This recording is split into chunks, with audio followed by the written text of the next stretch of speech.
Hi, my name is DJ Kirkland, and you are watching Blerdography.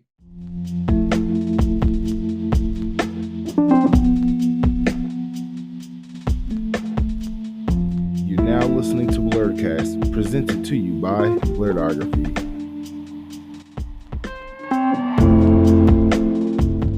What's going on, everybody? This is me, Mark, and welcome back to another glorious episode of Blerdkast. I am happy to be joined by my special guest, but first, it is Pride Month. It is Men's Mental Health Awareness Month. It's also Ranger Stop and Pop Week. So it's a lot of stuff to discuss on this episode. But first, I wanted to introduce my guest. He is a comic book artist, very talented gentleman. Why don't you go ahead and introduce yourself to everyone? Hi, my name is DJ Kirkland. I'm a professional comic book artist that's based in the Bay Area of California, so NorCal. I have been drawing my entire life, but working professionally in comics since about 2014. Okay, great. I am so happy to have you on. But before we get into the main discussion, we'll know you a little bit more, Mr. Kirkland. How did you get into comics? Being, I guess, an elder millennial at this point, it just feels like it's been a part of my life, like my entire life. I don't remember a point in my life to where I wasn't like watching cartoons or like drawing things or like reading manga or anything like that. But I guess if I had to like put like a time and a date on it, I would probably have to say I guess 7 or 8 is when I kind of like understood the concept that like you could draw as a job. And of course, much like any parent, especially any parents of color, are always like, "Ooh, art jobs. Is there money to be made there?" That concern, of course, always happens. But fortunately, I feel like I was in a position to where I had parents that were very supportive of me wanting to pursue art as a career, and kind of did their own research and trying to find resources to see like how can my child sustain themselves when they're an adult doing art as a job. And going to my very first convention when I was like 10 or 11, I think that kind of opened my parents' eyes to seeing like actual people who are artists that are making money. And again, this is like the mid late 90s when like I went to like my first convention being Heroes Con in Charlotte, North Carolina. That was my first ever convention ever. And just being there and it kind of like opening my parents' eyes to seeing that like art is a pathway to having some kind of a career. Oh, wow, that's amazing. It's good to have supportive parents like that. Absolutely. Now, did you go to art school?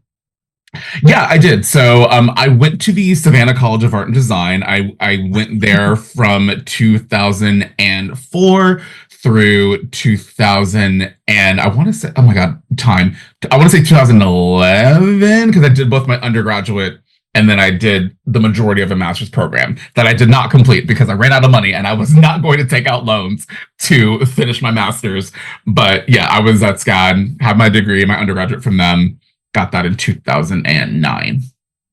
Okay, we were so close to being schoolmates. If I had gone to SCAD instead of Art Institute, we would have been schoolmates. So we'll cross paths. Yeah, that's a story for another day. I'm still mad about that. Still kind of mad about that. Oh, we could definitely have a whole separate discussion about art school and I have a lot of feelings and emotions about art school in general, but yeah, we'll save that for another day. Okay, well, okay, but I will ask you this: Sure. Since we both are art school alone to some degree, is art school really worth it? I would say it is. I would say yes and no. So yes, in the aspect of you are going to kind of be in community with people who have the same kind of like aspirations as you do. And those kinds of environments are like, you can't ever recreate that once you've left like the college institution and that kind of situation. It's hard kind of finding that kind of same community in person as an adult, because we all have jobs, families, responsibilities, and so on. But there's something special about that time. Like I wouldn't trade that time that I had in college, going to art school specifically, for anything in the world, despite my frustrations that I have with some of the more like bureaucratic side of art school, not the actual instruction and the community aspect of it. Love that. Some of the people that I went to art school with are incredibly hardworking people who are doing the damn thing in their various industries, whether that be animation or video games or comics. I went to school with a lot of very, very talented people that are still working today, and having that kind of cohort of people to rely on and to kind of go through that entire experience with you, you can't replace those moments in those kinds of environments. It inspired it, at least for me, it inspired me to want to be better because I saw how good my classmates were. So it was very much like a shonen anime situation where it's like, oh, look at my rival. They're so good. I want to be just as good as they are. It's worth it in that regard, but is it worth it financially? No. Like, if you are having to take out hundreds of thousands of dollars in student loans to pay for an art degree, I would say no. But if you are given a full ride scholarship, or you are in a position financially to where like paying for school isn't an issue, absolutely go.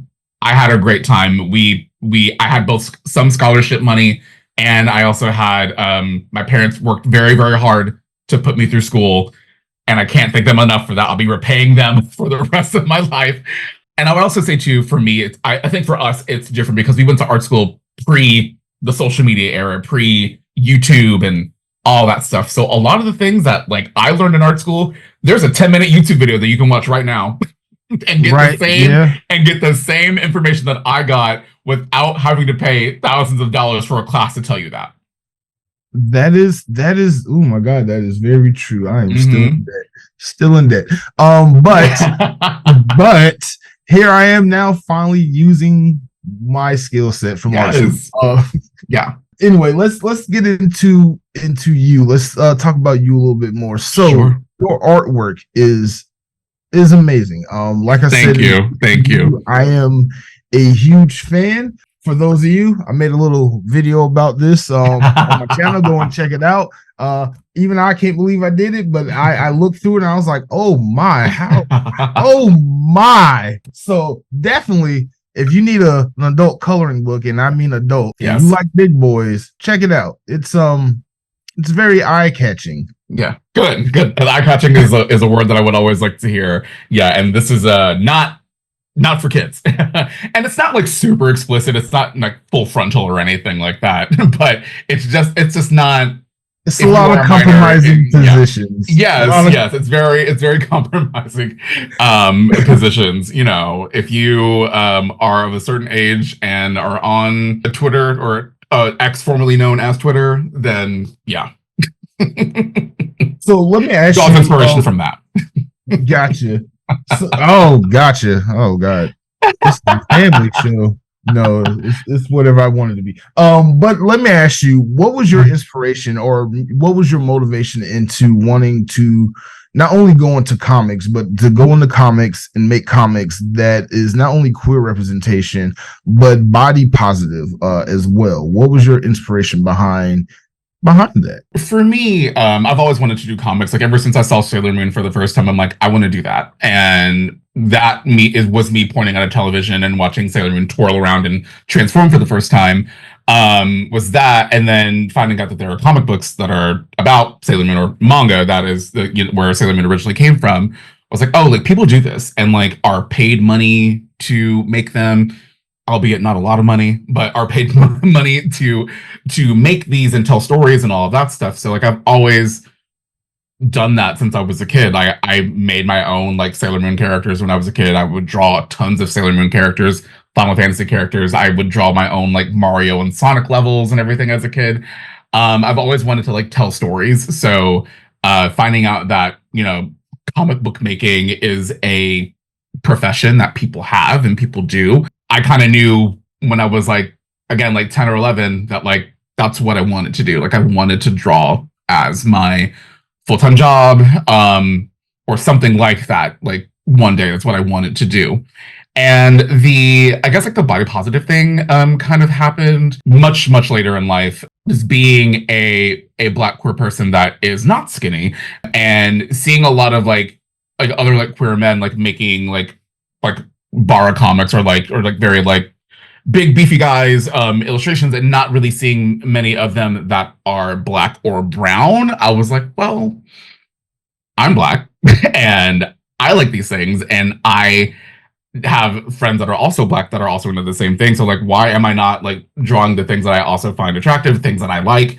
So it just kind of came from doing that. It's like I see that there's not many people that draw the same kind of like bara manga stuff, but with Black people in it. So I figured, let's do that. And that's pretty much all I do now is draw that. I still do like YA books and all that stuff too, which is always fun. So that's like a very much a different side of my career, is doing more like obviously like family friendly stuff and things that are more like geared towards YA. I've done some YA stuff in the past, and I'll probably continue to do so in the future. But I know that for me, and anything that I want to do personally, is all like adult, like not necessarily like explicit, but things that like aren't centering around stories about kids being in high school. Like that's like there's plenty of books about that, and there will be plenty more in the future by very, very talented people that will still continue to make those things. But I would like to tell more stories that are about like queer adults, and particularly queer adults of color. So that's kind of where my energy and my time lies whenever I am making stuff for myself.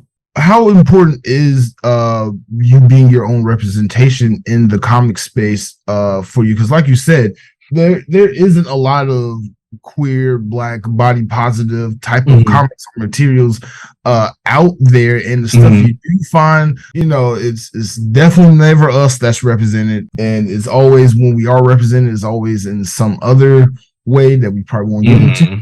But how important is it for you to be your own representation and you to be out there representing POC queer big boys? Excuse me. I think the big part of it is I always go back to the question, if not me, then who's going to do it?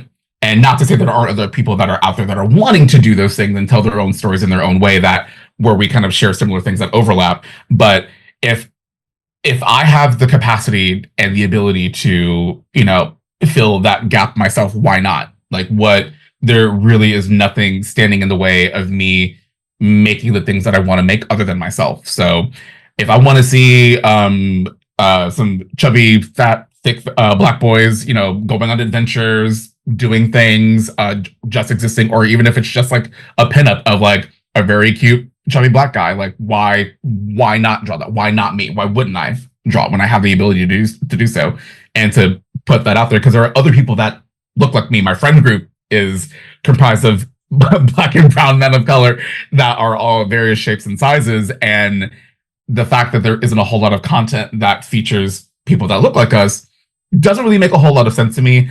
And also seeing like other like queer Black folks like have like phone backgrounds and wallpapers and t-shirts of these like plus size characters, and none of them are Black. I'm like, that we should be able to, you know, adorn our you know, like illustrations or whatever that like feature men and body types that look like ours as well when we're at our like queer spaces and all that stuff. So, you know, just if not me, then who, is pretty much what it always comes back to for me. Gotcha. And how has your work been perceived out there in the public? I know you travel to different cons promoting your work. You get to meet a lot of your fans. You get to meet a lot of people who probably don't even know who you are, and then they see your work. I saw your PromoCon. It's eye catching. Thank you.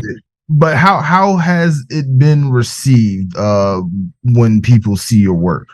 Overall, really well. I think I'm kind of in a, I don't want to, I guess kind of like a transitional period, I guess, to where I try to spend less time drawing lots of fan art and drawing things that I want to draw for myself, having more like original content rather than just like bringing fan content to places.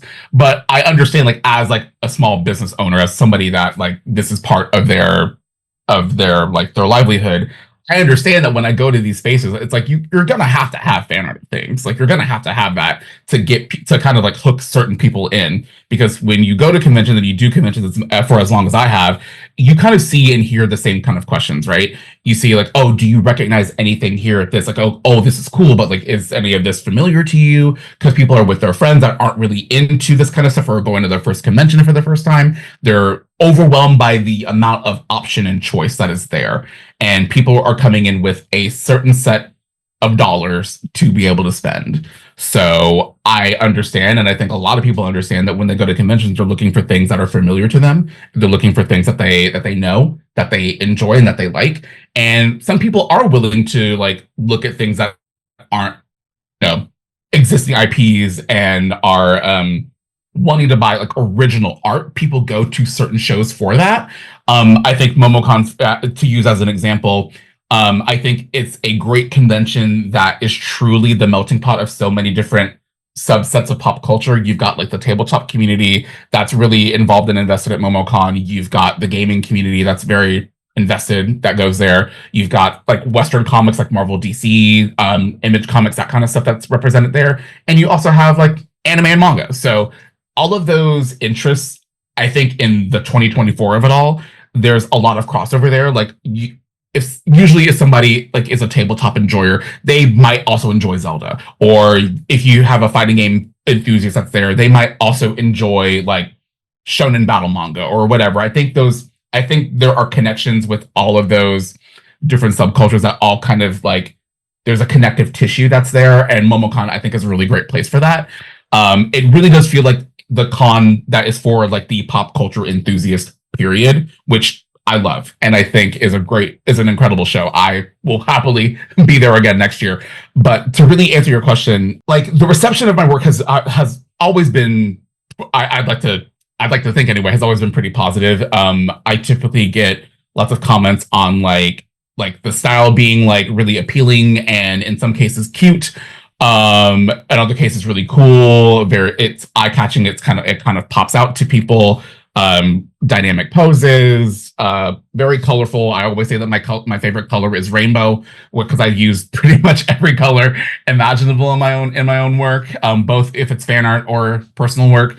I just like color, period.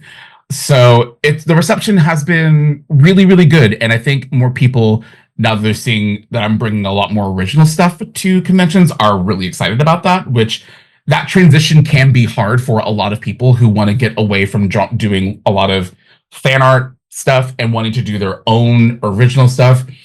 It can feel like you are potentially like losing out on money if we're talking this specifically like the conventions aspect of it all, because there's that unfamiliarity with like your own original stuff unless I've already been following you online. But every time you go to these shows, you're going to meet new people, even if you've been to this convention for years. Like Emerald City Comic Con I've done since 2015, and I've gone to Emerald City Comic Con pretty much every year except for like one or two of the COVID years. And I see a lot of the same people that are either from the Seattle area or always go to Emerald City, and they're excited to see me and to buy the new stuff. Or people that were there last year, like, oh, I remember getting, either if I have an oldie but a goodie at my table, so they're like, oh, I got this from you last year, and I wanted to see what you had this year. I have a lot of repeat customers that go to shows that I see at Emerald City, and this being my second year in MomoCon, I have repeat customers too, which is cool. But yeah, you're always going to meet new people at these spaces, and I'd like to say that I've been received pretty well. There's always an outlier, of course. Like there's always people that are weird about it, especially particularly for me being a queer Black man that is not skinny and is making very explicitly queer art and queer like pinups and all of that stuff. And there are definitely some people that it's typically like young teenage straight boys are like, ooh, that's weird or whatever, or like will point and laugh. But like that stuff doesn't really bother me because like they're teenagers, and I don't really take what teenagers say about my work personally, because I too was a shitty teenager at one point. So it's like you just gotta let that kind of stuff go. Yeah, we all were shitty teenagers at one point. Especially me. Anybody that says that they weren't is lying. Oh yeah, definitely. Kids are horrible, regardless of what age or generation. Knock on wood, don't want that to go anywhere. So let me ask you this: do you put yourself in your artwork? Have you created a character of yourself and done fan art? I don't really do like fan art of like self inserts necessarily. Whenever I'm going to like drawing like original content, like by way of me like being Black, chubby, and having locks, if I draw a character that is Black, chubby, and has locks, a lot of people, mostly non-Black people, will say like, oh, is that you? I'm like, no, just am the same race as his character. It's I typically don't do self inserts for like fan art prints or anything like that. I will say that I draw inspiration from my own lived experience and all that stuff when I put that into my work. Absolutely. The book that I'm working on currently right now, that's gonna come out in 2026, is a queer romance graphic novel that I'm working on, and the main character definitely has taken lots of inspiration from me and my lived experience for sure. But a lot of my own experiences are injected into the story, but like I would not necessarily say that like me and my character Elijah are like mirrors of each other necessarily. But I definitely did, take inspiration for myself. I kind of view it as like an Issa D situation, like Issa in Insecure is kind of like that. So gotcha. Lots of it comes from my own life and lived experience, but it's not 100% me on the page. Gotcha. Yeah. Gotcha. So let me ask you this, because I see your setup. Your setup is awesome, by the way. I'm a little jealous. I always get jealous of my interviewees and their setup. I'm like, I gotta do better. You're good. Again, I went to art school for media arts and animation. So obviously I have a drawing background myself, and now I do photography and video. But your setup is awesome. Thank you. I gotta ask you, what is your favorite part of the creation process? Whether you're doing fan art, whether you're working on a comic, as long as it's within your craft, what is your favorite part of that creation process? I honestly think that like inking, like doing the finalized line art of any illustration that I do is my favorite part of the process. I honestly have to thank my inking professor that I had a class, because I went to school for ETSCAD, and my degree is a bachelor's of fine arts with a concentration in sequential art, which is just the fancy technical term for comic books or storyboarding. I had an inking, like a comics inking class from a professor. His name is John Lowe, who is amazing, who is a professional inker for both Marvel and DC. So I learned how to ink comics like at a professional level, quote unquote, from him by taking his class when I was at SCAD. So again, going back to the article conversation very quickly, there were certain classes that were so invaluable that I'm so glad that I took, and that was one of those classes. Yeah, that's my favorite part of the process. Like being able to kind of see like the actual drawing come together is really cool. Because like again, it's one of those things to where you, through trials and tribulations and messing up and throwing lots of drawings away or scrapping lots of drawings, deleting Photoshop files or Clip Studio Paint files or whatever, you just kind of like learn your own way of accomplishing that task of inking an illustration or a comic page or whatever. I feel like my work is coming to life at that moment. And then after that is probably coloring. Like, even though I would rather like chew glass than color a comic book page, but I love coloring illustrations.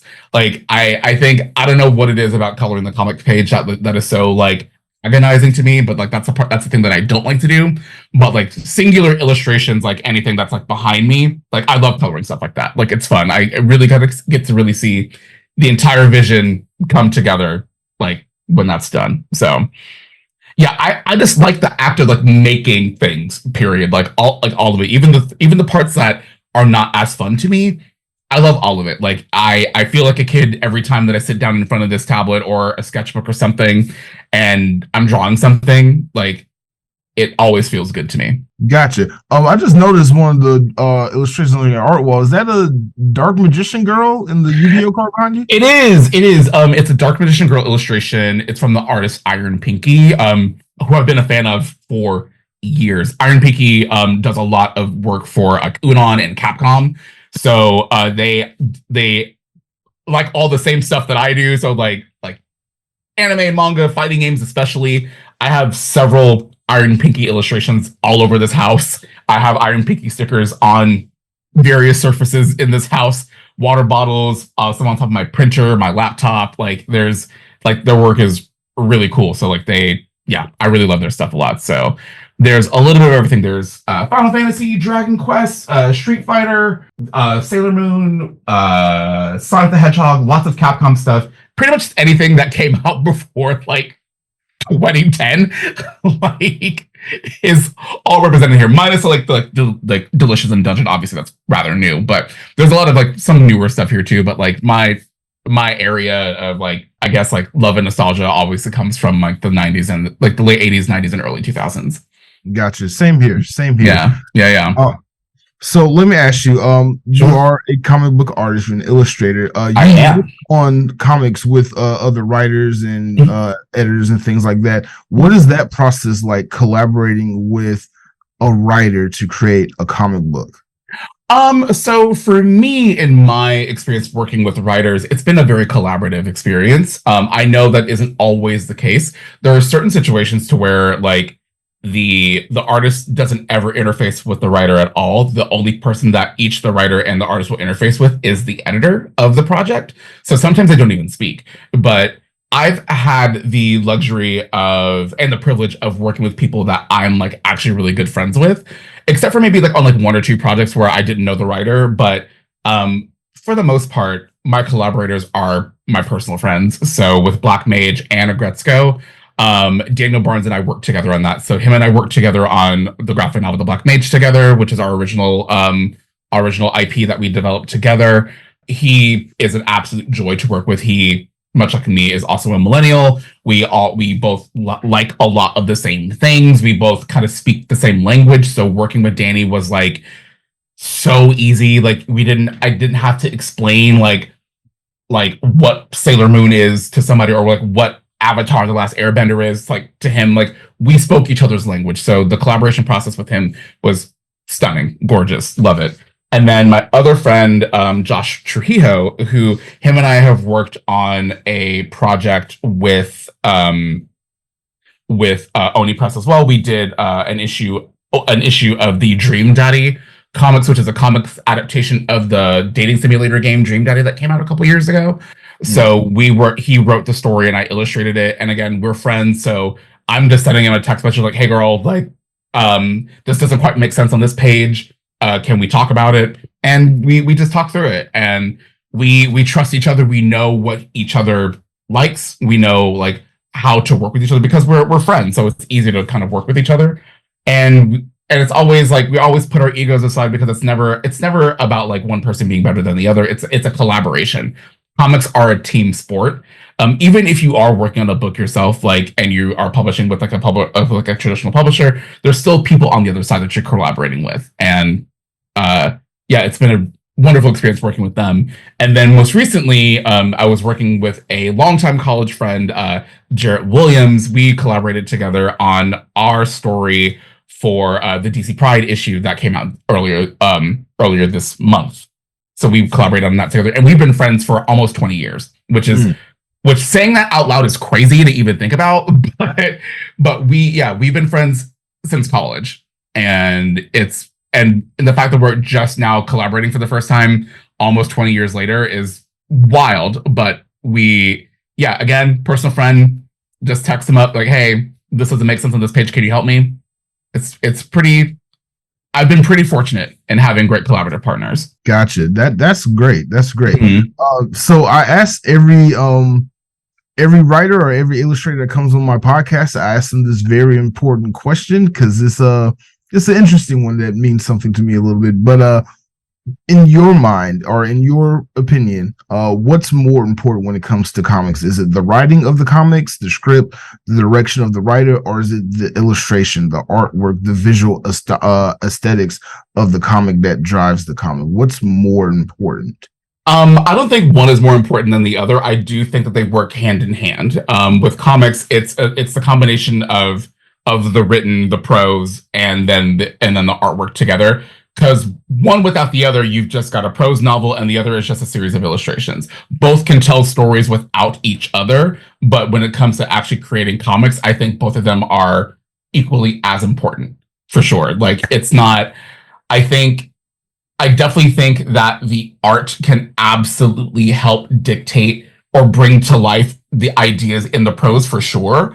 But I think the narrative tissue through the story is just as important as those visual elements, because something can be very visually striking, but doesn't really say anything from like a narrative standpoint. And something can be like, this story is incredible, but the art is maybe not as strong as the story is. So I think the perfect match is always they're in collaboration with each other. It's a dance that they're doing together to make those projects what they are.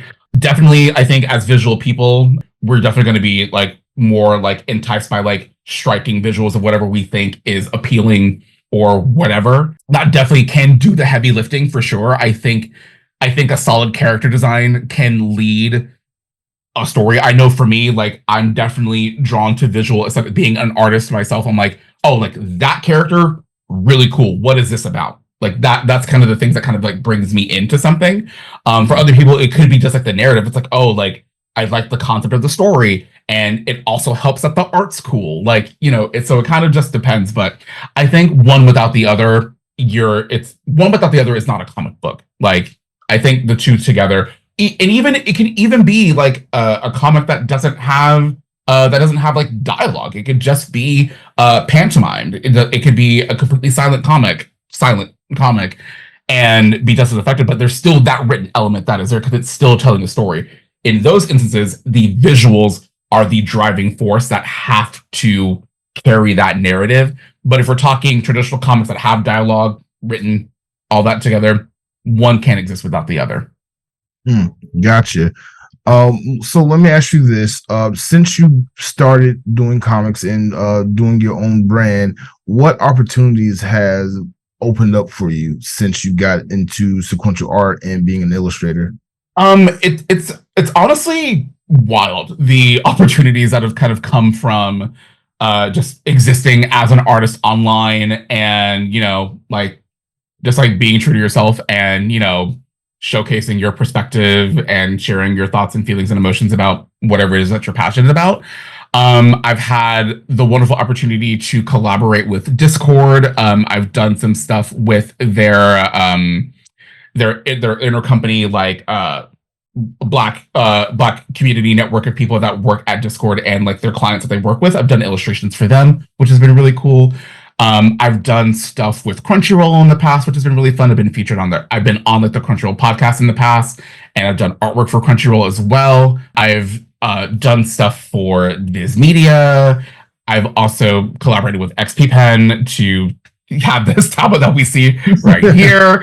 Let's see what else. So recently I just had I was just asked to be the featured artist for a local San Francisco festival, a queer adult festival called Barrison Street Fair, which if you are a queer adult and you're familiar with festivals like Folsom Street Fair, it's kind of like a different version of that.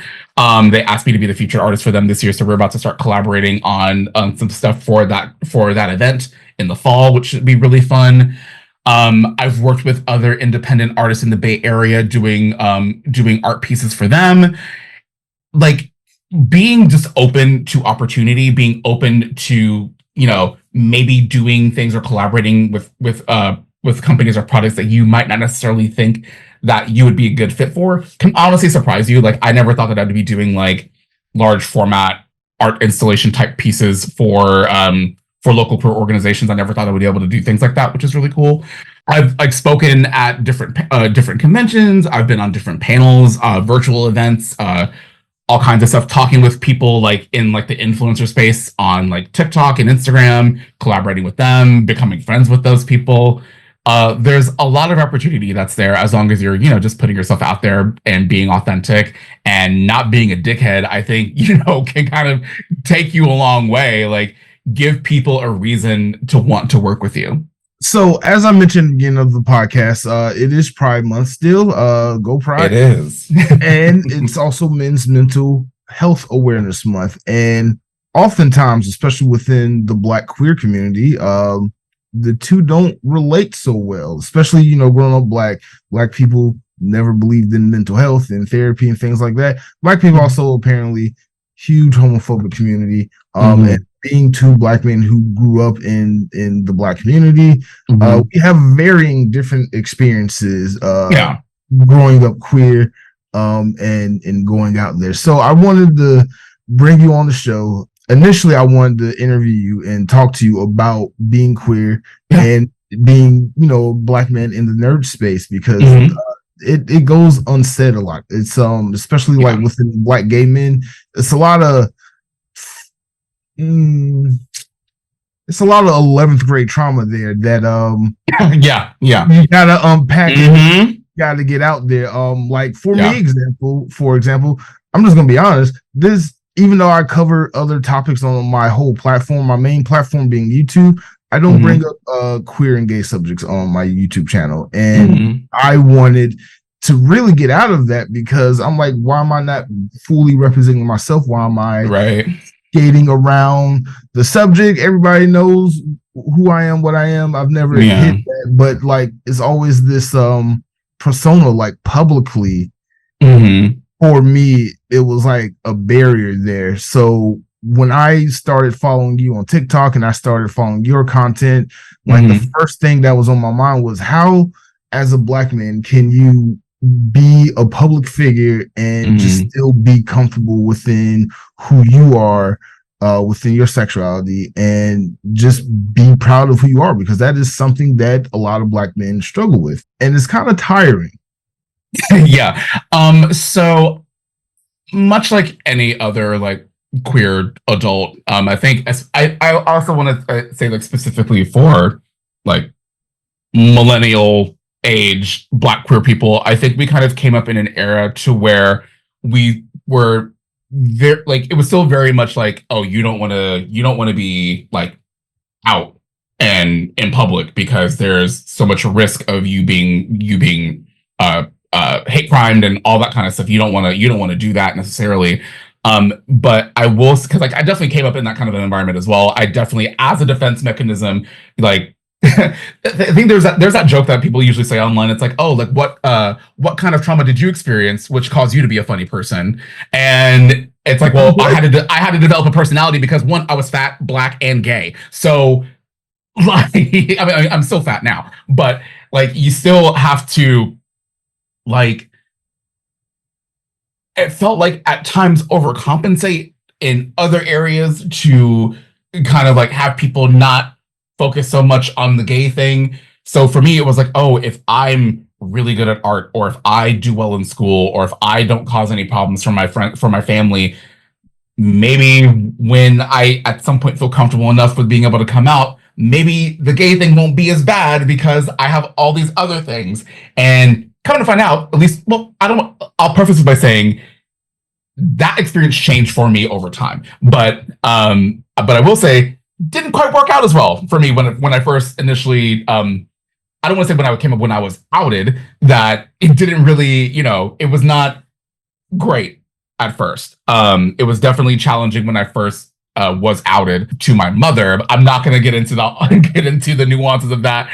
But yeah, it was initially very challenging. And I thought it would be the inverse, to where my dad would be the one that would have the issue and my mom would be the one that was super supportive. But it was actually my dad who was super like chill, open, which is in our community tends to be rare, that it's the Black man, the father, who doesn't really have an issue with their son being queer, but the mom having an issue is in traditionally in most circumstances it's typically that way. But for me, it was the opposite. My dad has always been super supportive, and when I came out to him when I had my first boyfriend when I was in college, was just chill about it. And because his brother, my uncle, is gay, and again, being a queer Black man, especially for my uncle's age group, my uncle is in his late 60s and his 70s, and that being out then, and also him surviving HIV and AIDS, like that's, I can only imagine what he's experienced, and him and his whole life and experience as being like a closeted gay man for so much of his life, and then coming out later in life.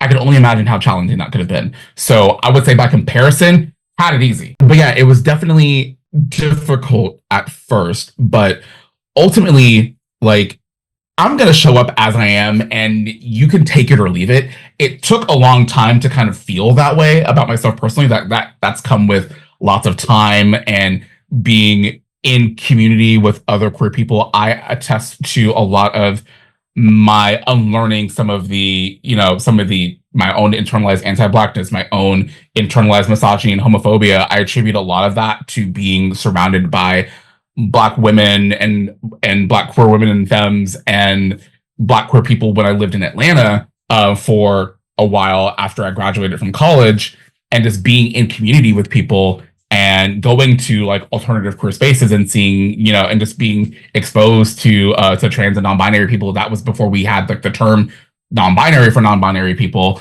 And, you know, and just being willing to kind of like take it all in and, you know, learn from their lived experience and kind of like have other people check your kind of your unconscious biases and your conscious biases and really interrogating that. And I think for me, this, and even going much later in life, being a fully queer adult and existing as an out queer person, realizing that like I can't change this. I can't change being Black. I can't change being gay. Like that's not going to change. So you're either going to like accept me for who I am, or you're not. And if you're not, that is your business. That is your cross to bear. That has nothing to do with me. Like your opinion of me has nothing to do with me. So it's definitely an ongoing thing. As an only child and a people pleaser, it has definitely been hard to unlearn a lot of those things, unlearn a lot of that stuff that kind of kept me from kind of showing up authentically. That is going to be the key word of the day.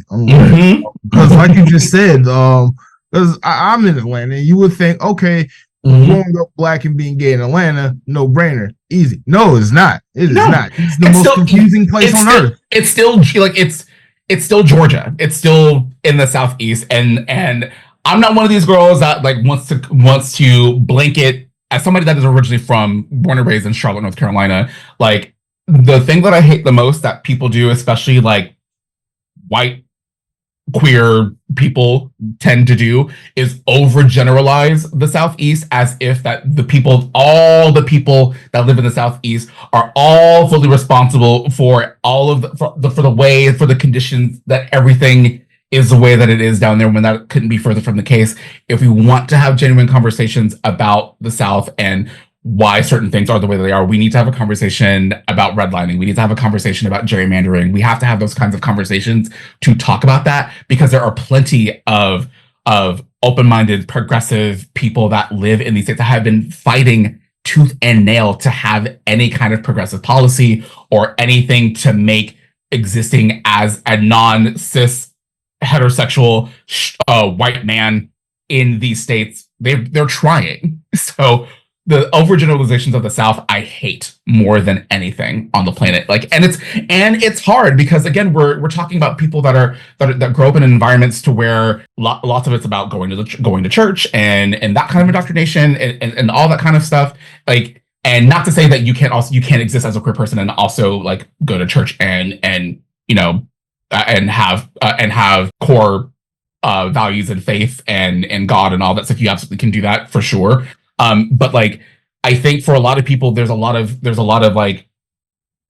barriers like against us when it comes to existing as a Black queer person, even in places that are like Atlanta, which are like the Black gay mecca of the South. Like, there's still I feel like it's extremes at both ends, right? There's lots of hyper visibility and hyper queerness, but there's also very much this still deeply conservative ideologies that are there, and those things exist throughout the country. But I think there's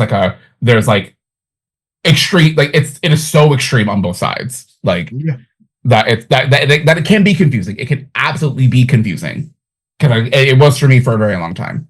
Yeah, because like you said, especially growing up in Atlanta in the Black community, you know. In Atlanta, you just in the South period, a lot of Black communities are deeply religious, deeply conservative. Yep. Even though they may vote a certain way at home, you know, conservative up and down, God bless everything. And then you're in Atlanta and you're like, well, this should be a place where you can express yourself and do like that. But then even within your own community, you got issues. Like, you know, in the Black gay community in Atlanta, it's a hot mess down here, man. I have friends that are still there. We talk regularly about like going out in queer spaces and dating in Atlanta and all that stuff. And I'm like, yep, it's still exactly the way that it was when I was there.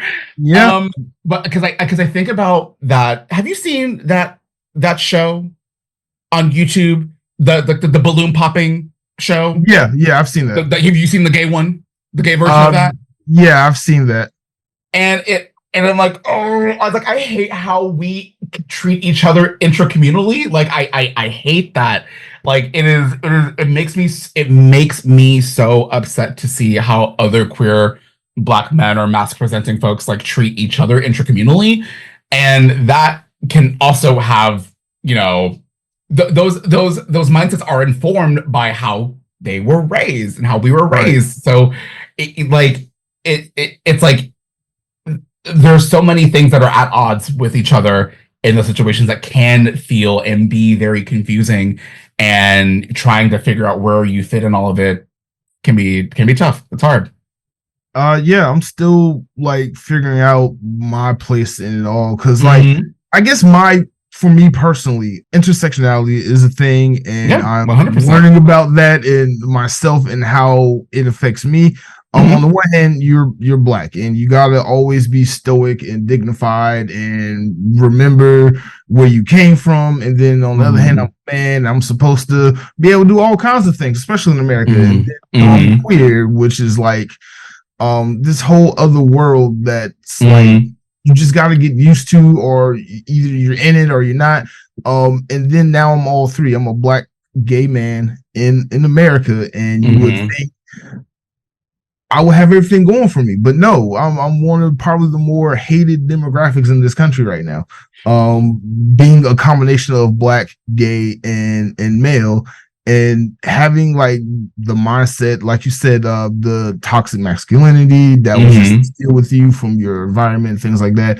Yeah. Just getting over things in your own self. Like I feel like I personally don't fit in any place in the Black space or even in the queer space. The only place I feel like I fit is in the nerd space, which is why I do more nerd stuff than I don't want to say Black stuff, because you know, again, you're Black, you can't really hide that. But you can hide being gay. Even though I've been out for 15, 16 years or so. Yeah. You depend on who you're around. Sometimes you just retreat to that, not saying going back in the closet, but you downplay it, or like I have like you're code switching. It's code switching. Right. Yeah, there you go. Yeah. Code switching. It's code switching, but for your sexuality versus your race. And you know, I kind of hate doing that, but then I understand. I get survival mode. You know, I get, you know, because I have to do it at work. You got to code switch. I mean, part of it are acts of self-preservation, and I think in certain aspects it can be a trauma response. I mean, I am by no means a therapist by any stretch of the imagination. I'm just some dumb gay boy that draws pictures. But like, I do think that some of it is a form of self-preservation for us, to where like we feel as if that we have to kind of like downplay certain aspects of ourselves in order to survive. Because for other queer people who don't have the luxury of being able to hide or like hide their queerness necessarily, they present in a way that that's just that you can't really hide that or whatever, that it's harder for people. So I think that when we talk about intersectionality, I think it's important that we also acknowledge the fact that external presentation also has something to do with that. Being able to quote unquote pass or not pass is definitely an issue that we have to consider as well, that harms other people in our community, mostly our trans brothers and sisters, and folks in between that are in the trans umbrella. That there's definitely a bigger conversation there that I will not speak on. I will not speak to, because I am not. I don't consider myself to be trans in any kind of a way. So I wouldn't want to speak on behalf of that on that part of our community. But I do think that me and my friends talk about it all the time. We're saying that like, I know that like the way that I present, especially like day to day, like if I'm just like going to work, I think I read visibly queer to people, but like other people, like it may not, and whatever that means. But yeah, it's hard, because I think some people have the luxury of being able to downplay aspects of themselves and their identities and their multiple identities, however they intersect, and can do so in a way that's to keep them safe, which is absolutely fine, considering that not all work environments are very open to things like that. Like there are certain environments that are like male dominated that tend to skew a certain way, so that if you exist in that space as a queer person, it's like it is not something that I want to talk about, because the last thing I need is to go to work and have to clock in every day to interface with these people and to be hate crimed like verbally all day. Like, it's not easy. It's not easy at all to have to do that. And I do think that as people that identify as male or men or masculine presenting folks, there's definitely privilege in being able to do that. There's definite privilege. We have the privilege of being men, so while we do have marginalizations against us, we're still men. We still have that level of privilege there, but we are then also Black. So it's like we have certain privileges, but not the same as as straight white men or even white queer men. So there's that. Yeah, and that needs to be talked about a lot too. I don't even want to say it like that, but there's a difference between being a Black gay man and a white gay man, and 100%. And just what comes with that. Man, that's part of a whole nother conversation for another episode. Yeah, that's a whole other conversation. But for me personally, I'm just gonna be honest. So it's weird for me within the queer space, within the queer community. I'm straight acting. I'm whatever that means. Right. Yeah. Right. I hear it a lot, and like people are like, oh, what are you doing here? You don't act or seem like you're gay. I'm like, well, I mean, again, what does that even mean, girl? Right. What does that even mean, girl? Right. Like I am who I am. I like drinking beer, watching football, and talking about anime. And there's nothing wrong with that. Right. Yeah. And I also like big chubby dudes. Like, why can't I just exist? Like even within the queer community, I'm like, dang, I can't even exist. I'm like a commodity everywhere I go. And it's like people just look at me like I'm a big light skinned dude. I'm very distinctive looking. You know when you see me. Yeah. And sometimes, like for me, I've always just wanted to fit in. Yeah. But at the same time, I've never fit in. Like in the Black community, I'm too light skinned to be Black. I'm too white. You talk too proper, and oh, trust me, God, I got the whole you talk white, you sound white. I got that whole thing growing up too. Like what does that sound like? Like what is talking white? I'm speaking proper English. What does that mean? It's like I'm still Black. Like that doesn't like. Yeah. As like, I mean, again, I grew up as a suburban Black kid, so like that's a whole different thing. But like, and I think a lot of people get hung up. There's a whole, again, there's so many other conversations that we could have and spend a whole hour, 2 hours talking about, that we've kind of touched on here. But like, that's a whole nother thing. Like, of like the whole you talk white, you sound white, you do this, you do that. That's considered quote unquote white, which is very weird. But yeah, like, I guess what I would say to that is, there are, I know this because I have friends that look like you, that like the same things as you do, and everything, that are like in my friend group and all that stuff. Like my husband won't admit it, but like he definitely likes the sport, like sports and all that stuff. Like whenever he's born and raised in the Bay Area, so every time that like it's football season, it's the 49ers. Anytime that's happening, it's up for the 49ers always.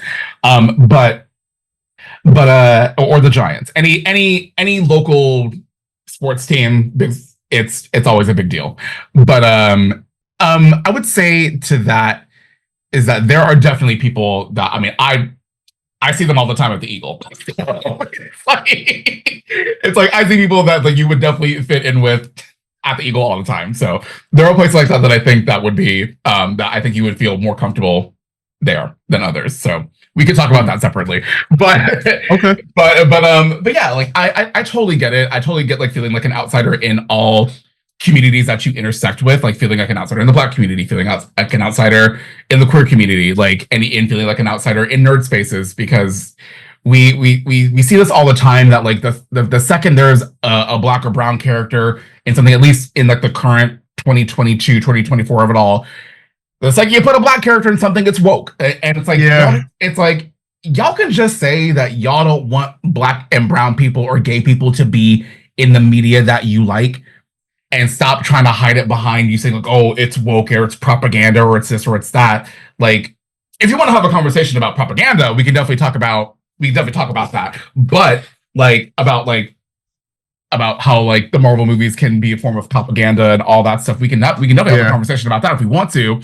But y'all, it's them saying like, how dare Black people or brown people, queer people be allowed in this space that I've been in for my entire life. Mind you, you and I have been nerds our entire lives. And have been consuming this media, have been interfacing with this media our entire lives, but somehow our inclusion as characters that have speaking roles, or main characters, or not even main characters that are part of the supporting cast in these pieces of media, that is an issue. And again, it's a very loud and small subset of our community, but they are the loudest. They are the ones that talk the most. They are the ones that get all the engagement online, because people love rage bait. People play into rage bait and clickbait content like that all the time, and it makes them a lot of money. Well, some of them, not all of them, a lot of money. But it's incredibly frustrating to exist as a person that's just like, I can't help that I'm Black or queer. And it'd be nice to see that kind of representation in the media that we consume, because, and also it's fantasy. Like, so you need to tell me that in these fantasy world that like people that don't believe in, or don't subscribe to heteronormative standards that we have in our world would exist in these fantasy worlds. Like, why does that bother you so much? It's all bigotry. It's all homophobia, transphobia, misogyny. I agree. Yeah. I 100% agree. The one thing I want to ask you, I don't even know how to ask this, but like, as a Black queer man in America, how do you not wake up screaming and angry and just slapping the fuck out of people every fucking day? Because I have that, and I have to fight that feeling. I wake up, put my feet on the ground, like, I'm Black, queer, and a man in America, and I just want to slap somebody just so I can feel better. How do you fight that urge? So believe me when I say that I feel the same way that you do. Trust me. It's like, I wake up every day, I'm like, God damn it. Like none of this has to be hard. Like, none of this has to be hard. We could just like vibe and enjoy the things that we enjoy, and not feel so threatened by the inclusion of other people in the things that you also enjoy. Like, it doesn't have to be like this. But people choose to make it this way because of, white supremacy, colonialism, all that shit. Like, there's, again, another conversation for another day. But like, I get up every day and I'm like, all I can do is get up, be Black, and be Black. That's it. All I can do is just get up and be Black. But I'm tired. I'm so tired. I am too. Trust me, I am too. So that's when I retreat to my my comfort shows. I play my video games. What helps me not like want to actually like body slam somebody is that I play a lot of fighting games. So that definitely that definitely helps me. Okay, I do the fighting game thing. I need to go get a PlayStation 5. That taking ages, man. Calling my name for months. You can actually walk into a store and get a PS5. So I say go get one and get Tekken 8. It's incredible. And yeah, that game has definitely gotten me through. I would, but like this rent due on the 1st, and I gotta make sure that's always make sure. But if it wasn't for rent, I would have a PlayStation 5 right now and be perfectly happy. But no, seriously, I feel it. But no, it's hard. It is hard. Like there are definite days where I get up and I'm like, why are people so mad at like queer people for existing? Why are people so mad that like there's a Black woman in the Acolyte? Why are people so mad that there's like we get it a lot as Black men, but like it pales in comparison to what Black women and black femmes experience it is not is a night and day experience for us. For what they experience and what they experience, like they have being Black on top of also being a woman or a femme presenting person. So like it is like I can only imagine what they also have to what they experience on a daily basis. That makes me angry for them, and yeah, it's hard. Like I definitely there's some days where I wake up and I'm like, again. Yeah, no, I get it. Like I don't understand. It's not just like for us, but like for any Black, brown, queer person in this country. Like every single day, it just feels like you wake up, you try, and we are personally being attacked just because we exist. I had a friend. I know I'm putting my personal business out there, but it needs to be said. I have a friend, really close friend of mine. He's straight. He's getting married soon, and he wants me to be in the wedding party, best man, do the photography. Definitely take advantage of me being a photographer.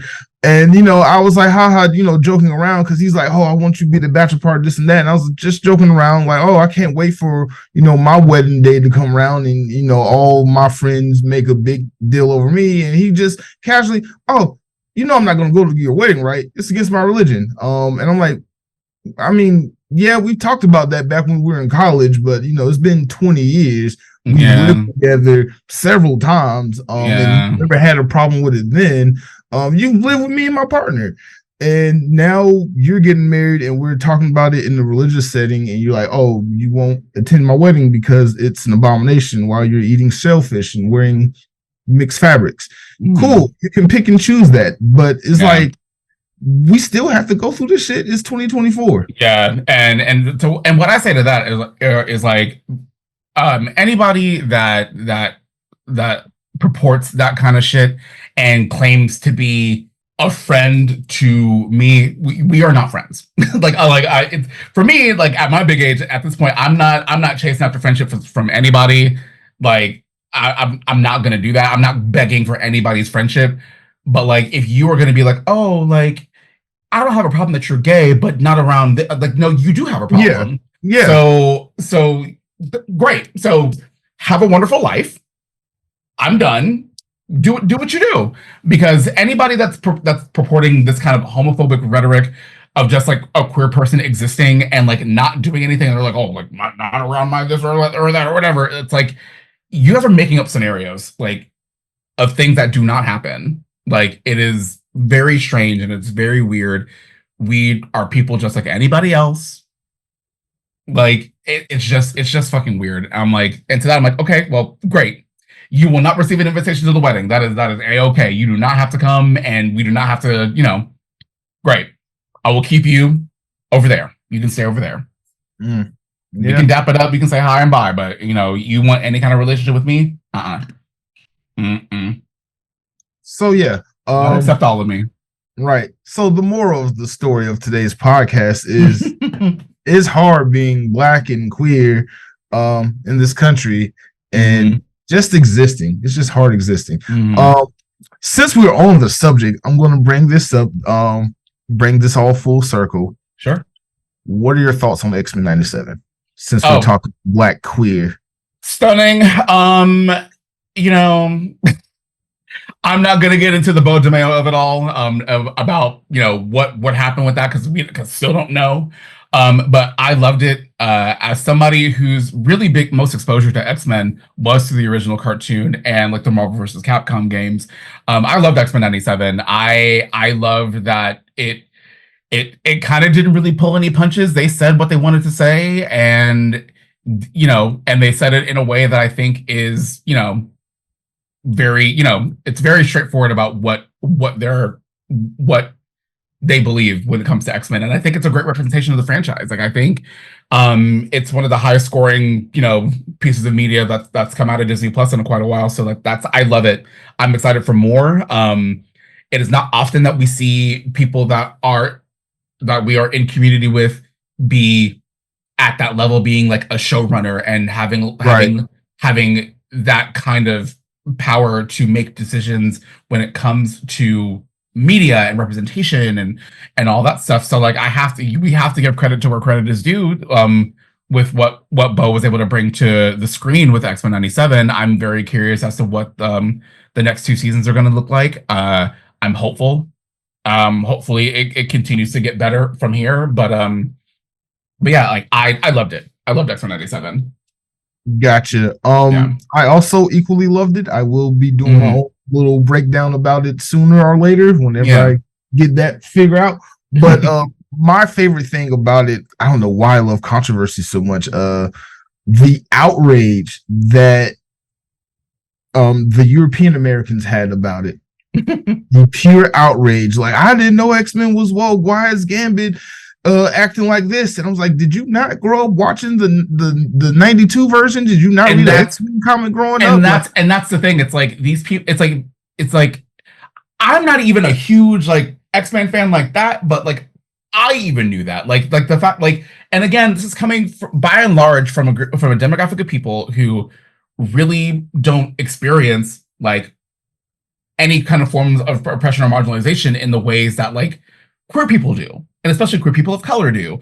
So like being forced to confront like these themes that are so apparent in the text, that are apparent in the comics, like to pretend to be outraged about this is like you guys aren't the fans that you think that you are if y'all didn't see that this is actually in the original content itself. Right. Yeah. Like all over. That's literally why the X-Men were created for the most part. Yeah. But yeah. So we are nearing the end of our show. I know we probably went over time a little bit, but it's okay. I like to end my shows by letting my guests have a soapbox moment. It's a moment where you can speak on anything that's close to your heart, positive or negative, any cause you want to bring to attention, just anything you want to say. Okay, so what I'm going to say is, as somebody that is an anime fan, has been an anime fan since forever, I lived through the subs versus dubs argument 10 times over since the 90s and the early 2010s. Why are we still having those conversations today? Why? It's done. Like anybody that's still having arguments subs versus dubs or subs over dubs or whatever, let it go. Y'all act like y'all don't have access to watching the show in whatever language you want to watch it in. On your streaming apps, you can watch it in English. If you don't like the dub, then don't watch it. It's as simple as that. But you saying that somebody is less of a fan for watching something that is dubbed versus watching it subbed is weird. Why are we still having these conversations today? It's the same thing that I feel about console wars happening PS5 versus Xbox. Like, who cares? Who cares? People are dying. They still have a console war debate? Yes, okay. They still are. People are dying. People are fucking dying. Like you're mad over somebody playing Call of Duty on an Xbox controller versus a PlayStation controller or a PC. Who fucking cares? Just play the fucking game. It's the same game. Like, and it like, oh my god, I hate like weird nerd tribalism shit like this. Like I hate the sub versus dub argument. I hate it. The fact that we're still having it in 2024 doesn't make any fucking sense. And also, guys, this is to the straight men that are listening to this. Y'all gotta stop quizzing women on if they're fans of anime or comics or whatever. Cause y'all don't quiz your homeboys like that. Y'all don't go to the fucking comic book shop and start quizzing other dudes on whether or not they're a real fan or a fake fan or not of something. Y'all don't do that to your homeboys. Why is that only reserved for women? It's weird. What? Can you elaborate on that a little bit? Because go ahead. I can elaborate on that a little bit. So I have a lot of female friends that are content creators that talk about this all the time. To where anytime like a woman who is a fan of like anime, manga, whatever, they'll say that they're a fan. They're approached by a man. They are then like a man approaches a woman and they're like talking about that. Their first immediate reaction is to like quiz the women on like whether or not they're like a real fan of something or not by like basically playing like 20 questions about like like who's your favorite Dragon Ball Z character and who's and all this and like not even basic shit like that, but like quizzing them on like lore of like the franchise and all this shit as if they're trying to suss out if they're a real fan or not, or if they're faking it or whatever. Because these tend to be the same people that were made fun of for liking anime in middle school and high school. And I hate to break it to you, anime, probably you liking anime is probably one of the least of the reasons why you were not liked by girls or made fun of in school. As somebody that wore a Naruto fucking headband in high school and Naruto ran down the hallway going from one class to the next, that was weird. that was major fucking nerd weeb shit. So like, but I didn't go into adulthood having a chip on my shoulder and hating women for enjoying anime, video games, pop culture, whatever. It's weird that y'all treat women this way. And y'all are getting in your own way of having the girlfriend of your dreams that likes the video games that you like, that likes anime, that will cosplay with you at conventions, that will play Call of Duty with you, because you guys are fucking weird and are like being disrespectful and like questioning whether or not the woman is a real fan or something or not. It's weird. Like you're stopping your own bag from getting the girl of your dreams. Like, it's weird. I hate it. That's interesting, because I hear that argument a lot also, and like kind of how, I don't know, it's probably a subject for another day. It definitely is. I would love to have you back on, and we can definitely talk about all. We can talk about it. Yeah, we talked about so many things that we was like, we gotta talk about in another episode because it's so big. But like I hear that argument a lot, and maybe it's me. And I don't understand it, because in my friend group growing up, there weren't a lot of women there. I agree. But like we did like just the boys talking about stuff. Oh, I like Vegeta and his power level and blah, blah, blah. That's something I do remember doing. And in my mind, I never thought that was wrong, that was why the high school teenage girls weren't coming around us outside of the onion smell because somebody was musty. Wasn't me. I grew up in a household where you had to bathe a certain way and twice a day because my mom didn't have that. But I had other friends who didn't have the mamas do that. And so I was like, oh man, there's not a lot of girls in our anime club outside of, oddly enough, my girlfriend I had at the time. Boy, that was a weird time. High school was weird. Yeah, it's like, I wonder what it's like, there aren't many girls in the anime club. I wonder if it's because of the way that you guys talk about and treat women. Oh, that was definitely a lot of that. I do remember that. Like, oh, Chi-Chi can get him. Like, it's like anime character. Yeah, it's like you want to, like, the way that you're talking about these like drawings of like women, real world women and girls hear that and does not entice them to want to be in the same rooms as you. So let's start there as to why maybe the girls weren't checking for you because of the way you talk about and treat women. Right. Maybe start there. I agree. But we'll definitely talk about that in another episode and just go into depth. And also the whole sub versus dub thing. The only thing I can say about that, because I do both for like aesthetic reasons. Like, I wear glasses, so I want to enjoy it as it originally was supposed to be, which will be listening to it in Japanese and reading subtitles. Sometimes I gotta, I can't read and enjoy something, so I gotta watch it one time for context and next time just for enjoyment. And usually when I do that, first time is in Japanese, second time is just in English, just so I can just sit back and watch it. But it also depends on the anime. Like, I'm watching Go-Go Loser Ranger right now. I'm a huge Power Ranger fan, so seeing this being animated and is like a play on actual Power Rangers and things like that, I love it. I'm struggling to watch it because of my own personal issues, but I love it. But going back to sub versus dub thing, enjoy content the way how you best enjoy it. Stop giving excuse my English, two shits about what anybody says about like you not being a true fan. If you spend your money on something that you like, that kind of makes you a fan of it, right? I would say so. Right. So if they excuse my French, if they I can't say that on this. All right, I'm gonna leave that for an after dark thing. But they ain't paying your rent and the other things I can't say, don't listen to them. Yeah. And I need to take my own advice, but don't listen to him. Mm-hmm. Thank you so much for coming on. Of course. Why don't you let everybody know where they can find you on the internet and let them know where they can get your awesome artwork from? Sure. So you can find me pretty much everywhere on the internet at OheyDJ. That's OHHEY DJ. That's on Twitter, Instagram, TikTok, all the major social media platforms. That's where you can find me. And the link in my bio on all of those platforms will link you to all of my stuff where you can go support me, where you can buy the Black Mage, where you can go buy the DC Pride comic, and my online store as well. So that's where you can find me. Great. Thank you so much for coming on. Again, I've been a fan for a little while, and thank you. I'm glad you came on. We actually able to just have this talk. Yeah. I will be having you on soon again.